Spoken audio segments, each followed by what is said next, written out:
नमस्कार दोस्तों, आज मैं आपको सुनाने जा रही हूँ। पोते ने अपने स्वार्थी माता पिता को ऐसा सबक सिखाया कि उनकी अकल ठिकाने आ गई। मैं इंडिया जा रहा हूँ डैड। मुझे कंपनी 2 महीने के लिए इंडिया भेज रही है। मैं पहली बार इंडिया जा रहा हूँ। कोई ना कोई रिश्तेदार तो होंगे ही आपके वहाँ। आपको आना है तो आप भी आ सकते हैं, नहीं आना है तो बताइए। 25 साल के राजन ने अपने पापा से सामान की पैकिंग करते हुए आदरपूर्वक कहा, बेटा तुम चले जाओ, मैं नहीं आना चाहता। और इतनी बार तो बताया है कि वहाँ हमारा कोई भी रिश्तेदार नहीं है। राजन के डैड ने कमरे में जाते हुए निराश होकर कहा, ठीक है डैड, मैं जा रहा हूँ। राजन अपने मॉम डैड और अपने छोटे भाई जय के साथ लंदन में रहता था। राजन के डैड राकेश लंदन में बहुत बड़े डॉक्टर हैं। आज राजन इंडिया जाने की तैयारी में था। उसने अपने डैड से पूछा, लेकिन उन्होंने इंडिया आने से साफ मना कर दिया। राजन इंडिया के लिए निकल पड़ता है। जैसे ही वो इंडिया के एयरपोर्ट पर उतरता है, इंडिया के ज़मीन पर पैर रखते ही राजन को बहुत अच्छा महसूस होता है। उसकी कंपनी की गाड़ी उसे लेने के लिए आ जाती है। उसमें बैठकर राजन अपने होटल के लिए निकल पड़ता है। होटल में पहुंचकर राजन नहा धोकर फ्रेश होकर खाना खाने के बाद राजन सो जाता है और अगले दिन कंपनी के काम से निकल पड़ता है। उसे एक गांव में कंपनी के लिए ज़मीन देखकर आनी थी। उसकी कंपनी वहां एक फैक्ट्री लगाने वाली थी। कंपनी का एक एजेंट राजन से आकर मिलता है और उसे अपने साथ उसी गांव में लेकर जाता है। एजेंट का नाम राज होता है। राज स्वभाव से काफ़ी अच्छा लड़का होता है, इसलिए राजन की राज से दोस्ती हो जाती है। राजन को जिस गांव में ज़मीन देखकर आनी थी वह राज का ही गांव होता है। जब राजन गांव में पहुंचता है तो मिट्टी की सौंधी सौंधी महक, फूलों वाली हरियाली, कोयल की कूक, रंग बिरंगी तितलियां, पानी से भरी चलती हुई नदियां, हरे भरे खेत खलिहान, इन सब ने राजन के मन को मोह लिया। गांव पहली बार देखा था। राजन अपनी ही धुन में मस्त गांव का सफर कर रहा था। उसे ये सब देखकर बहुत अच्छा लग रहा था। वह मन ही मन फूले नहीं समा रहा था और वह अपने डैड को याद करता रहा और सोचता रहा कि इसी भारत में मेरे पिता ने जन्म लिया है। ये मिट्टी हमारी भी है। भारत माता से तो मेरा पुराना नाता है।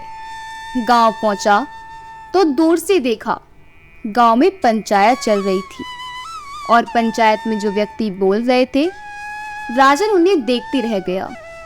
लंबी कदकाठी, बड़ी बड़ी मूछें, सर पर पगड़ी, बड़ी बड़ी लाल आंखें जिनमें गुस्सा भरा हुआ था। राजन राज से पूछता है कि ये कौन है। राज कहता है, ये मेरे दादाजी हैं, राम सिंह जी। राज से पूछते हैं, क्या बात है बेटा राज, ये कौन है और किससे मिलना है? तुम इस गांव के तो नहीं लगते, कहाँ से आए हो? राज अपने दादाजी से कहता है, दादाजी ये मेरी कंपनी के इंजीनियर हैं, लंदन से आए हैं। इस गांव में हमारी कंपनी को एक फैक्ट्री लगानी है और ये फैक्ट्री के लिए ज़मीन देखने आए हैं। दादाजी कहते हैं, बहुत अच्छी बात है बेटा, जाओ इन्हें ज़मीन दिखाकर ले आओ। ठीक है दादाजी, ये कहकर दोनों ज़मीन देखने के लिए निकल पड़ते हैं। कुछ देर बाद राजन दोनों ज़मीन देखकर वापस आ जाते हैं। राजन को अपने घर ले जाता है। राजन जब घर पहुंचता है तो उसे वहाँ एक बूढ़ी औरत पीढ़े पर बैठी हुई दिखाई देती है। राजन राज से पूछता है, राज ये अम्मा कौन है? राज कहता है, ये मेरी दादी माँ है, इनका नाम सीमा देवी है। राजन राज की दादी को ध्यान से देखता है। एक उदास और मायूस से चेहरे वाली, जिनकी आंखों में कोई चमक नहीं है। चेहरा झुर्रियों से भरा हुआ है, बाल सफ़ेद हो गए हैं, कहीं कहीं से काले दिखाई दे रहे थे। साथ ही कॉटन की साड़ी पहने, पैरों में सादा सी चप्पल पहने दादी बहुत खामोशी से पीढ़े पर बैठी हुई है। राजन को दादी के पास लेकर जाता है। दादी राज से पूछती है, बेटा ये कौन है? राज दादी को सारी बात बता देता है। राज दादी से कहता है, दादी ये लंदन में रहते हैं और यह पहली बार इंडिया आए हैं। राजन दादी माँ के पैर छूता है तो दादी उसे आशीर्वाद देती है। राजन को गौर से देखती है। दादी राजन को अपने पास बैठा लेती है और उससे बात करने लगती है। राजन को भी दादी माँ से बात करके बहुत अच्छा लग रहा था। तभी राज के दादाजी भी बाहर से आ जाते हैं और वह भी राजन से बहुत सारी बातें करने लगते हैं। दादी माँ राजन के लिए खाने का इंतज़ाम करने के लिए अंदर चली जाती है और राजन के लिए राज की माँ के साथ मिलकर बहुत अच्छा खाना बनाती है। राजन ने इंडिया में आकर अभी तक किसी के घर का खाना नहीं खाया था। जब वो दादी माँ के हाथ का बना खाना खाता है तो हैरान हो जाता है। इतना अच्छा खाना उसे अपनी पूरी जिंदगी में नहीं खाया था। दादी माँ उसे बहुत प्यार से खाना खिलाती है। राजन खाना खाकर बहुत ज़्यादा खुश हो जाता है। राज के दादाजी और दादी जी राजन को बहुत ज़्यादा अच्छे लगते हैं। उसका तो मन ही नहीं कर रहा था वहाँ से जाने का। जब राज देखता है कि राजन का मन यहाँ बहुत ज़्यादा लग रहा है तो राजन को वहीं रोक लेता है। राजन रुक जाता है क्योंकि राजन के दादा दादी नहीं थे और कोई रिश्तेदार भी नहीं था। राजन राज के दादा दादी को देखकर बहुत एहसास करता है और सोचता है कि काश मेरे भी दादा दादी होते तो मैं कितना लकी होता। राज जो उसके सर पर दादी जी का साया है। तभी उसके सर पर दादी माँ हाथ रखती है और कहती है, बेटा क्या सोच रहे हो? राजन दादी माँ का हाथ अपने हाथों में लेता है और कहता है, दादी माँ मैं तो बहुत बदनसीब हूँ ना, मेरे पास दादा दादी नहीं है। राज कितना खुश नसीब है, भगवान ने उसे दादाजी और दादी जी का प्यार दिया है। दादी माँ प्यार से कहती है, बेटा तुम चिंता क्यों कर रहे हो? जैसे हम राज के दादा दादी हैं वैसे ही तुम्हारे भी हैं। जैसा राज हमारे लिए है वैसे ही तुम हो। आज के बाद ऐसा मत सोचना। दादी माँ की बात सुनकर राजन बहुत खुश हो जाता है। राजन बहुत कम समय में दादी माँ के साथ घुल मिल गया था। राजन दिन भर काम करता और रात में दौड़ा दौड़ा राम सिंह जी के यहाँ आ जाता। राम सिंह जी उसे अपने गांव की सारी बातें बताते थे। एक दिन राम सिंह जी राजन को अपने गांव की बातें बता रहे थे। दादी माँ भी वहीं बैठी हुई थी। राजन भी राम सिंह जी की बातें बड़े गौर से सुन रहा था और उनसे कई सवाल भी कर रहा था।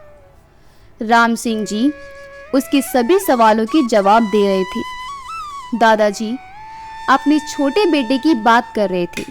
रिंकू जब छोटा था तो गुस्से में अपने कपड़े फाड़ लेता था तो दादी माँ के मुंह से निकल जाता है कि हाँ, और राकेश तो गुस्से में ज़मीन पर लेट जाता था। इतना सुनना था कि राम सिंह जी भड़क उठे।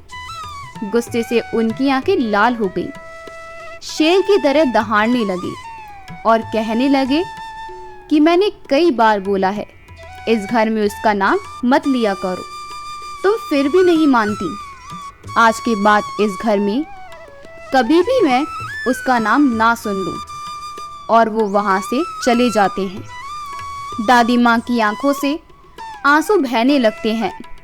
वह दादी माँ के आंसू पोंछते हुए कहता है, दादी, राकेश नाम सुनकर दादाजी एकदम भड़क क्यों गए थे? कौन है ये राकेश?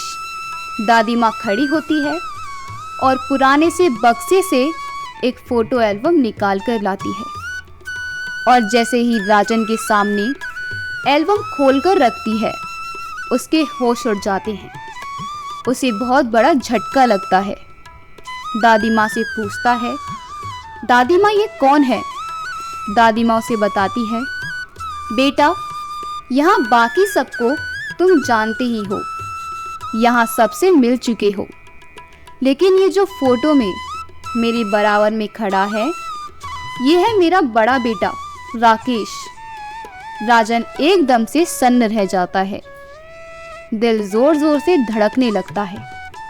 राजन को कुछ देर बाद होश आता है तो दादी की तरफ देखता है।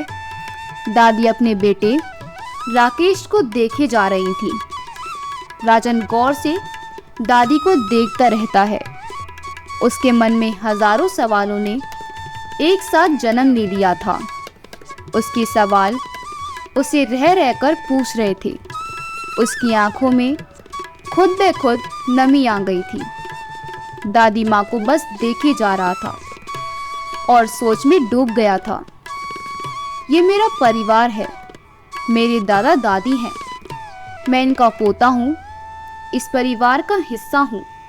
तभी तो मैं यही सोच रहा था कि मुझे इन लोगों से इतना जुड़ाव क्यों महसूस हो रहा है, मगर ये नहीं जानता था कि ये खून का जुड़ाव है।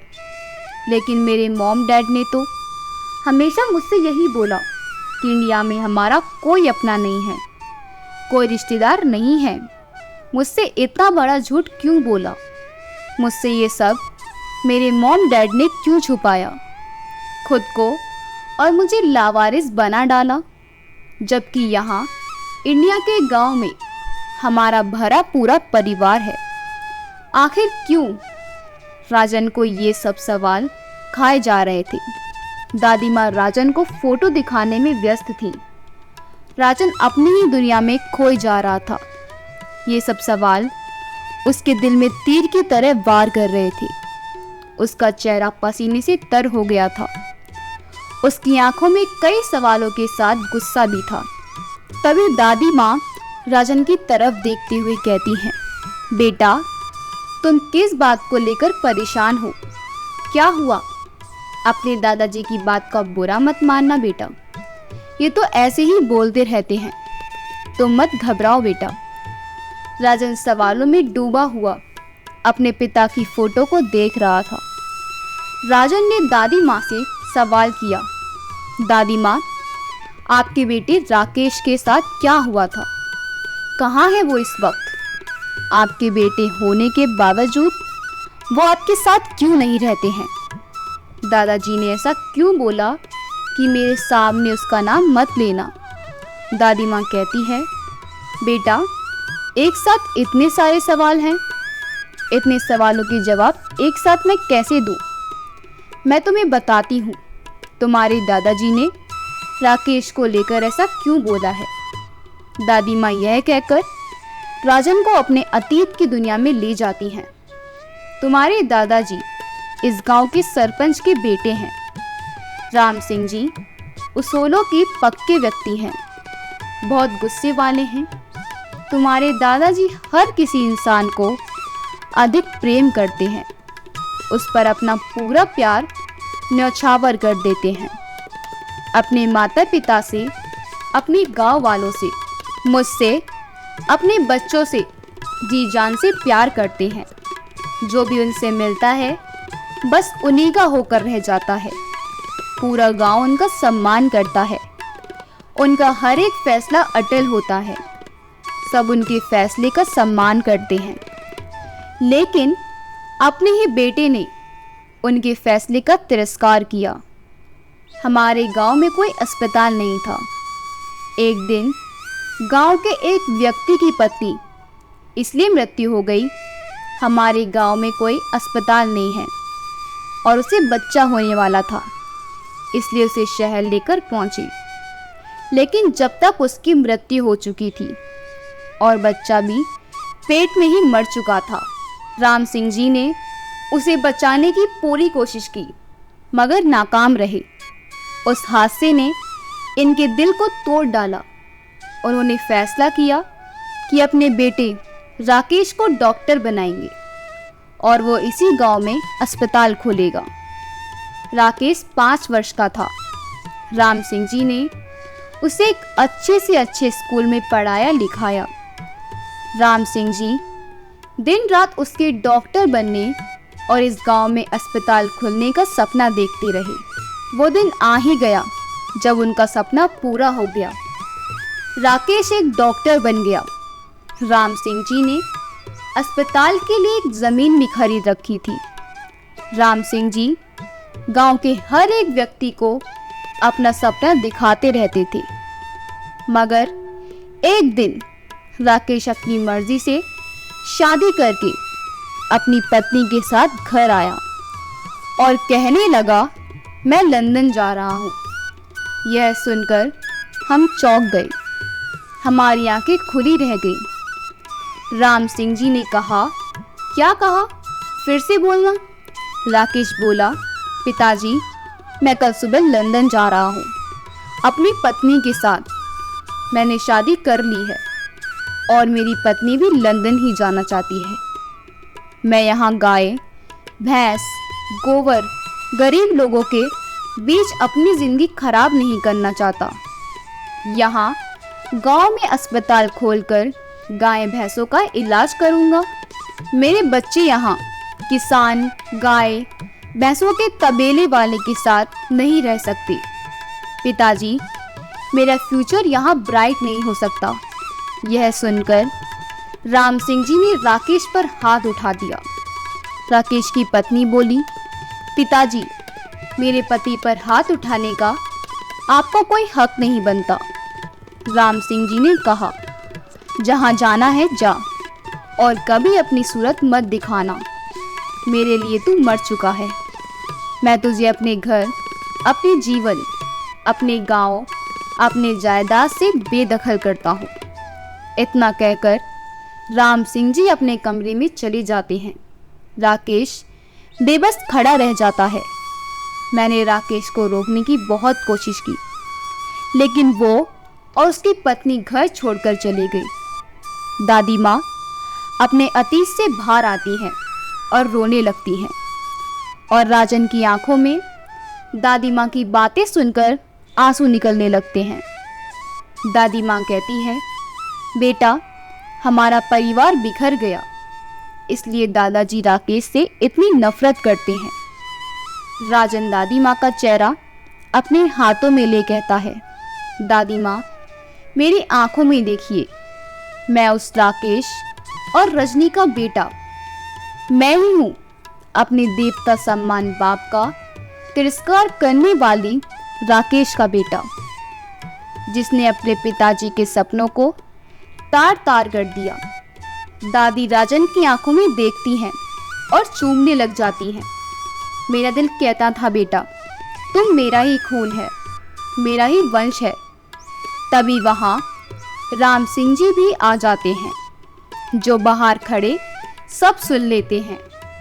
अंदर आकर पहले गुस्से से राजन को देखते हैं और फिर राजन को सीने से लगा लेते हैं। राजन के दादा दादी उससे लिपट जाते हैं और तीनों बहुत रोते हैं। दरवाजे के बाहर खड़े राम सिंह जी के छोटे बेटे और उनकी पत्नी और राज भी देखकर रोने लगते हैं। राज दौड़कर राजन के गले लग जाता है। दोनों रोने लगते हैं और रोने के बाद दोनों खुश होते हैं।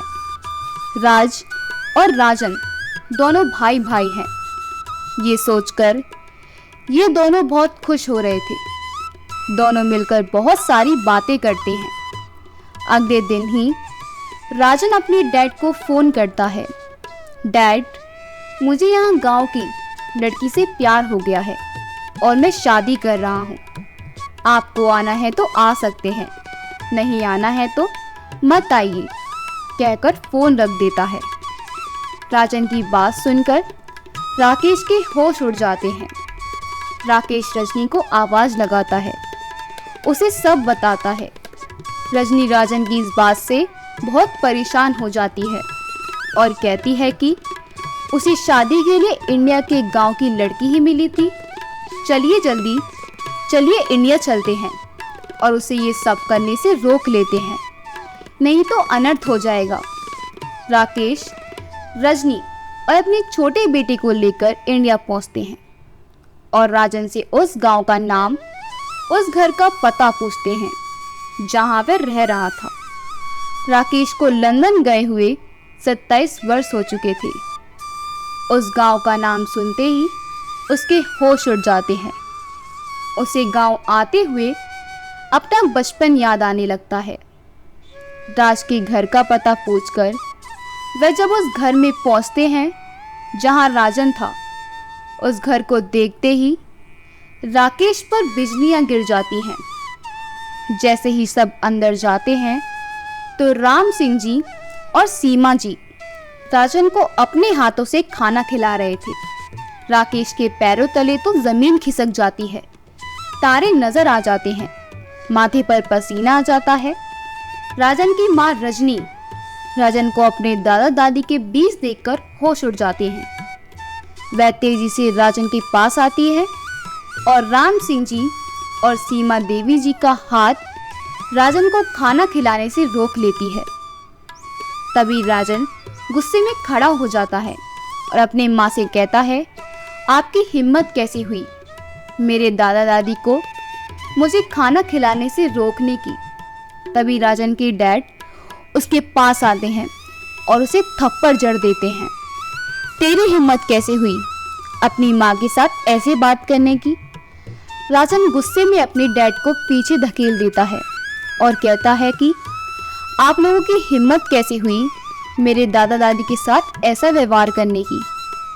राजन के मॉम डैड कहते हैं, इन लोगों ने हमारे बेटे को भैला फुसलाकर यही रोक लिया और अब इसे गलत शिक्षा दे रहे हैं, हमारे खिलाफ भड़का रहे हैं। राजन गुस्से में कहता है, किस शिक्षा की बात कर रहे हैं आप लोग, जो 27 साल पहले आप यहाँ छोड़कर गए थे। एक पिता के सपनों का मजाक बनाकर गए थे, एक पिता के फैसलों को अपने पैरों तले रोंद कर गए थे, एक पिता के सम्मान का अनादर करके गए थे, एक माँ के अरमानों की बलि चढ़ाकर गए थे। उस शिक्षा की बात कर रहे हैं। राकेश और रजनी फटी आंखों से खड़े होकर सब सुन रहे थे। उनके पास कोई शब्द नहीं थे। राजन कहता है, हमें कभी अपने घर, अपनी माँ, पिताजी के बारे में क्यों नहीं बताया। आपने हमारे अपने दादा दादी होते हुए भी हमें लावारिसों की तरह क्यों रखा। जिस भारत माता का अपमान करके गए थे, उसी भारत माता की गोद में आपने जन्म लिया है। इस खेत के किसान की बदौलत आप जीवित हैं। इसी गाय भैंस वाले की धरती पर आपने अपना बचपन जिया है। इसी धरती पर खेले कूदे। मेरा भारत महान। राजन सैल्यूट करके तेज आवाज में कहता है और अपने दादा के आंगन की मिट्टी को अपने माथे पर लगा लेता है। राम सिंह जी अपनी मूंछों को ऊंचा करते हैं और अपना सीना चौड़ा कर लेते हैं। दादी अपने पोते की बलैया लेती है। जय भी राजन को सैल्यूट मारता है और अपने दादा दादी और राजन भैया के पास आकर खड़ा हो जाता है। पास में ही खड़े चाचा चाची और राज भी खुश हो जाते हैं। राकेश और रजनी की तो आंखें फटी की फटी ही रह जाती हैं। उन्हें बोलने के लिए अब कुछ भी शब्द नहीं मिल रहे थे। बेटे की बातों ने राकेश और रजनी के दिमाग का बंद ताला खोल दिया था। अपने बेटे की बातों पर उन्हें विश्वास ही नहीं हो रहा था कि वह लंदन वाला ही राजन है जिसने आंखें ही लंदन में खोली हैं और आज उसने माता पिता की आंखें खोल दी थी। अपने बेटे की बातों ने उनका हृदय परिवर्तन कर दिया था। यह संयोग कह सकते हैं कि बेटे की बगावत ने उन्हें हथियार डालने पर मजबूर कर दिया था। राकेश और रजनी अपने माता पिता से पैरों में गिरकर माफ़ी मांगते हैं, तो राजन के कहने पर वह उन्हें माफ़ कर देते हैं। राजन गांव में एक अस्पताल बनवाता है और राजन के पिता उस अस्पताल में ही गांव के लोगों का इलाज करते हैं। अब पूरा परिवार खुशी खुशी एक साथ रहने लगे। अगर आपको हमारी कहानी अच्छी लगी हो तो हमारी वीडियो को लाइक करें, शेयर करें और हमारे चैनल को सब्सक्राइब कर दें। आपका बहुत बहुत धन्यवाद।